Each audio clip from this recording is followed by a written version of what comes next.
welcome or welcome back. Today I'm coming to you with my thoughts on the Hugo nominees. The Hugos are a community nominated and voted for sci-fi and fantasy set of awards. There are about 1 million categories and I'm not going to talk to you about all of them, but I'm just going to talk to you about a few. The most popular one to nominate for is novels, which makes sense because most people who are interested in reading read novels, I think, and not everyone reads novellas or short stories or any of that kind of stuff, but that's the most popular equivalent. I went to Glasgow, the people who vote, the specific set of people who vote and nominate are members of Worldcon, the World Science Fiction and Fantasy Convention. I went to Glasgow last year, which meant I was allowed to nominate. I'm not going to Seattle this year. However, I have got a online membership, a virtual membership, so I will be voting as well as nominating. It varies where it is, year by year, but you basically get to nominate and vote. You get to nominate for your year and the next year, and you get to vote in just your year. So I'm going to get stuck in and talk to you a little bit about some books. Again, I'm not going to list all the names down here. I will pop the information down there so that you can have a look, see anything that sounds interesting. So, best novel. There were 1,078 ballots cast for 554 nominees, with finalists ranging from 90 to 157 votes. I have read 2 of them. You get to nominate 5 and then there are 6 finalists. I have read 2 of them and I nominated 1 of them, so you know. But the first is Alien Clay by Adrian Tchaikovsky. This is a sci-fi anthropology in space book about pottery and the meaning of society and revolutions and how we treat our criminals. It's very zeitgeisty. It's the sort of thing that's always going to be topical, but especially now. And I did really like it. It just didn't quite make my top 5 books. The Ministry of Time by Kaliane Bradley. This one I did nominate. This is a literary sci-fi about what happens when you give the responsibility of time travel to the British Civil Service. It's also written by... So Bradley had a lockdown obsession with Graham Gore from the Franklin expedition, caused by watching The Terror. So I've mentioned that I read The Terror and then I read this entirely coincidentally. I didn't know they were related anyway. And I was a little bit like, what is it about the Franklin expedition? Well, it's not a coincidence because she'd just seen the TV adaptation when she wrote it. And she wanted to write a deep, serious novel about being Cambodian British. And then she wrote this in her sort of relaxation time. And all her friends were like, this is a brilliant book. This is a brilliant book. You should submit that to your agent. And so she did, and it is brilliant, and here it is on the nominees. So, you know, well done. These are all the ones I've read at the moment. The next is Service Model by Adrian Tchaikovsky. This is another Tchaikovsky standalone. I think there might be some kind of entomology going on because Tchaikovsky likes anthropology and entomology. I think there are robots. I think it looks really good. I think I'm going to love it, but I'd seen it on all the lists of what might get nominated. So I thought, actually, that one's really going to be up there. I'll read it later. But actually, Alien Clay got more votes than Service Model, so who knows. Someone You Can Build a Nest In by John Wiswell. This is my partner whose favourite author is Adrian Tchaikovsky. Really love this book. I have a feeling it's maybe a little bit Holmesian, but I'm not really sure. I think it's sci-fi romance. Again, I'm not really sure. I'll get to it soon. A Sorceress Comes to Call by T. Kingfisher. I'm currently reading this. It is a Goose Girl retelling. It's dark and creepy and very T. Kingfisher, very fairy tale. I have a feeling that because I enjoy fairy tale retellings, I'm going to love this one. And I think that's probably going to be true, but I have only just started it last night. The Tainted Cup by Robert Jackson Bennet, and this is definitely a Holmes retelling, but I think that Watson is the main character. or Holmes inspired with Watson as the main character. But again, I don't really know. I've never read any Robert Jackson Bennet. I don't know why. I just haven't got that far. So that is best novel category. Best novella. This is for slightly shorter books. There's like 3 book categories in short stories, and I forget the exact details of number of pages. I've read one of these books, and I know much less about the other things. So we've got The Brides of High Hill by Nghi, which I think is a sequel to Mammoths at the Gates of Dawn, and therefore it's going to have monks and mammoths and all good things. The Butcher of the Forest by Premee Mohamed, which I have read, but which somehow did not stick in my head at all. I read it for a book group. I got to the book group. We ended up talking about Ascension by Nicholas Binge. That was what was on our minds at the time. So I think it's like there's some kind of magical whispering forest, and then our protagonist has to go into the forest in order to save probably some children. It's not exactly Hansel and Gretel. It's kind of got tangled up in my head with a lot of other books that are a bit like that. But I might try and reread it just so I can give it a fair voting, because I don't remember it at all. The next is Navigational Entanglements by Aliette Bodard. Again, this was not on my radar at all. Aliette Bodard writes on the cultural border between Vietnam and France. I'm expecting this to be a bit like that from the title. I think it might be lean sci-fi rather than fantasy, but I don't know. There will be fun language, there will be fun culture, there will probably be food, and there might be a lot of like very evocative like flora and fauna kind of setting kind of things. And I think there was a third thing that I was going to say, or an nth thing that I was going to say, because I can't forget how many, but I don't know. Lots of books I know nothing about.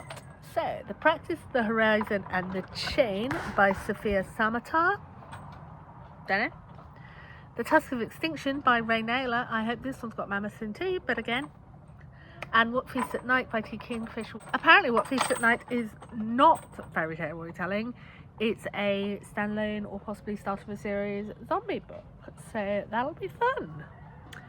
Moving on. Now, breast related work, that was an interesting category this year, because 2 of the things are about the 2023 Hugo fiasco. So if you don't know about this, a lot of the 2023 Worldcon was in China, and a lot of the American or Western people involved in setting up the Hugos and administering the Hugos in advance, without input from the Chinese government, decided that they would block anyone who they thought the Chinese government wouldn't like. And it was a huge mess of racism and inappropriate behaviour, and it was just awful. So that's why there are 2 things for that on there. And then there's a couple of books which I know nothing about, but which I will be interesting to read. Speculative Whiteness, Science Fiction and the Alt-Right by Jordan S. Carroll, and Track Changes by Abigail Nussbaum. So I'll go and check those out. A YouTube video, The Spectacular Failure of the Star Wars Hotel, which again I haven't seen and didn't cross my radar, but I'll go and check that out probably after the end of this video. And Our Fantasy Bingo, which I turned out to have completely misconceptions about Our Fantasy Bingo, so I'm wondering whether I give it a go this year. What do you think? It turns out to be 25 books which you can read, science fiction, fantasy or horror, and both science fiction and horror are genres that I feel like I don't read enough or widely enough, and I quite value the recommendations for. And I think that's only like 2 books a month, and it goes from April to the end of March, which again I didn't know. I thought it went January to December, so I'm not miles behind. So I'm thinking I might give it a go, and I'm quite pleased it's been put on there, because it seems like a lot of people do a lot of work to make people's reading a lot happier. But that was best related work, for which there were 431 ballots cast for 209 nominees, with finalists ranging from 28 to 95 votes. So that's so almost 95 people probably voted for the Our Fantasy Bingo, which is nice for those people, actually. People who are just trying to make the fan space better, which is kind of what Hugo's are about in anyway, and Well kind of about in anyway. Best dramatic presentation, 610 ballots for 217 nominees. Finalists range from 80 to 219, so more consensus. And they were June Part 2. I haven't seen June Part 1, so I didn't bother to see June Part 2, but I'm going to go ahead and watch those. This is the classic June trilogy, many multi-series book about drug trafficking and epic fantasy. I don't know, it's like 30 years since I read any of them, so you know the one. Flow, which I believe is an animated film about a cat. I've heard good things. I think it won the Oscar for Best Animation, but again I haven't seen. Furiosa, a Mad Max saga, which was tons of fun of escaping from an abusive adopted father / kidnapper across Australia, and it was tons of fun. It was fun. I saw the TV Glow, which is horror that I've been putting off watching, because although I really like reading horror and I like the way it feels here, the sort of in my solar plexus where you can't see it, I don't tend to enjoy watching horror, or I'm a bit I haven't got into the habit of watching horror, so we'll see. Wicked, which was phenomenal screenplay, phenomenal lighting, phenomenal makeup, that it was just, everything was perfect. It's about half of the musical of the novel. They did kind of make it a little bit less obviously rapey than the musical or the book, or well, I haven't seen the musical than the book, but as a movie went, it was so slick, it was so well produced, it was so well done. It was just like, we came out of the movie going, whoa, that was amazing, it was brilliant. Wild Robot, which is an animation of a book, which is about a shipment of robots crashes into the wilderness in a post-apocalyptic world, and this robot kind of uses it's got learning circuits embedded into it, and it uses those to learn how to interact with the wild world, and it becomes a goose's mother and all this stuff, and it sounded absolutely brilliant, and I was very excited for it, and just didn't do it for me. I found it kind of dull, so yeah. I guess we'll see how I go with those. There was a new category. Every Worldcon gets to nominate if they want an additional category, and sometimes it sticks and sometimes it doesn't. There was recently a category for best game or interactive novel, which is usually video games that I've never heard of or never played, because I don't play a lot of video games. This year was best poem, and again I'm just going to read them out because most of these you can go and see. There are a couple of familiar names for established prose writers, and I'm guessing that's why. Calypso by Oliver K. Langmead. This is a novel in poetry form, and we have it somewhere in the house, but I couldn't find it when I looked for it, so I don't know. Evernoir by Marie Ness. There Are No Taxis for the Dead by Angela Liu. A War of Words by Marie Brennan. We Drink Lava by A. Zhang. Your Visiting Dragon by Devon Barlow. Most of these are available online, mostly from two from Uncanny magazine, 2 from Strange Horizons, 1 from Haven Spec magazine, and then the longer form one. So I think I just need to go out there, check them out and decide. Lodestar Award for Best Young Adult Book. Now this is a very interesting one, because historically it's been people going, well, if it's got a teenage protagonist it's YA, and then they've shoved a load of stuff in that they really wanted to put in novel, but they couldn't quite put as many books in, and they haven't really been YA. This time they've actually, the people who've nominated, which is 268 ballots cast for 175 nominees, have actually apparently gone away and checked whether something's YA before nominating it in YA, which is brilliant.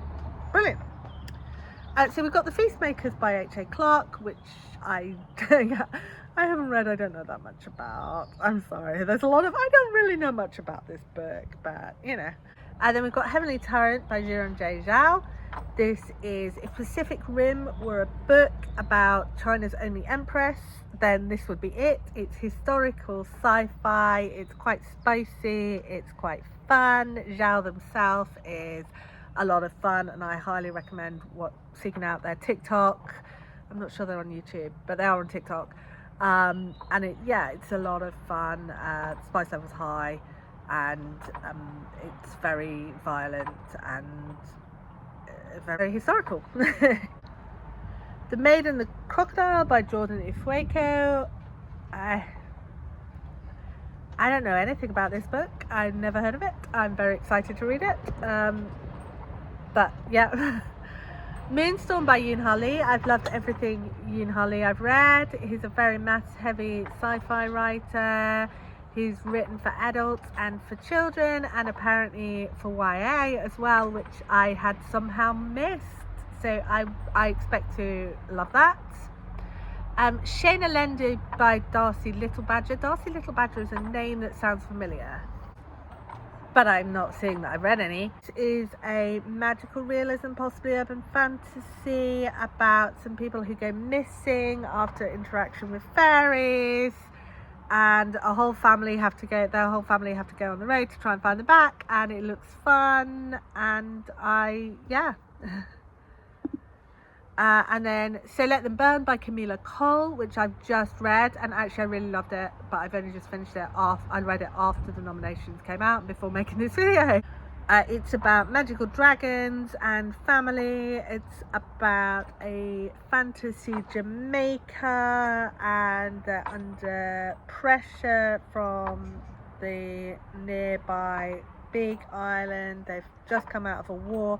Actually, I thought that was really interesting about this book is that it read like it could be a sequel, but it was not a sequel, it was the first book. And it's about after the war has happened, and there's been this girl who's like in her teens who's been instrumental in the war, and she's come out of it, and she's trying to navigate her life out of the war. And then the antagonists are kind of looming, and then there's dragons, and are the dragons good? And then are the people they're choosing to be friends with, are they good allies? And it's really intricate. There's quite a lot in there. It's really fast paced, and there's dragons. Okay, so that is a few of the categories. A kind of brief wrap up, and which ones I've read and which ones I haven't read. Which of those books have you read that I would love? Do you think I should do our fantasy bingo? Would that be a good choice? Are you doing our fantasy bingo? If so, drop me one of your favourite books down below, and I will see you again soon. Bye.